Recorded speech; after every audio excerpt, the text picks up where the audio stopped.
A threatening anti-Semitic letter discovered in Highland Park is now under federal investigation.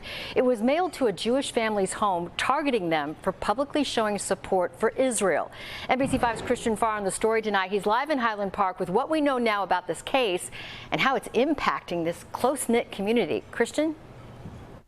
Yeah, this is having a huge impact. This is a copy of that letter, and it mentions anger towards the family that it was sent to. It also mentions death to anyone who supports Israel.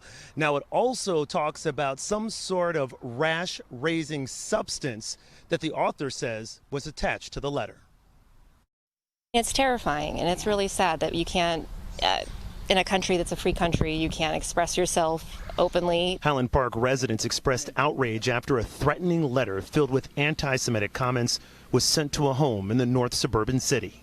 The author of the letter took issue with a sign on the homeowner's front lawn displaying their support for Israel. I think that anti-Semitism in the world is it's at an all-time high, or one of the all-time highs.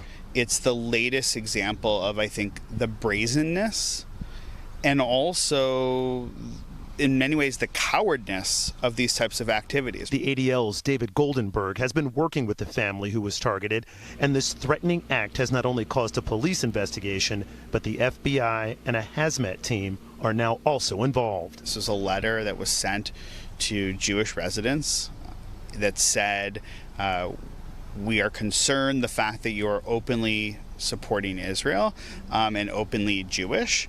And we are going to, inside this letter is a substance that will cause you harm. The family in question released their own statement through the ADL, which said in part, "We are horrified that someone specifically targeted us with death threats and other harm. This level of Jew hatred, which is clearly escalating here in Chicago and around the world, is unacceptable in any form." How do you protect somebody from a lone wolf, as we see has happened in Colorado, as we see that happened in D.C., and from acting on these threats? Who's out there? Who is this person that went after this family?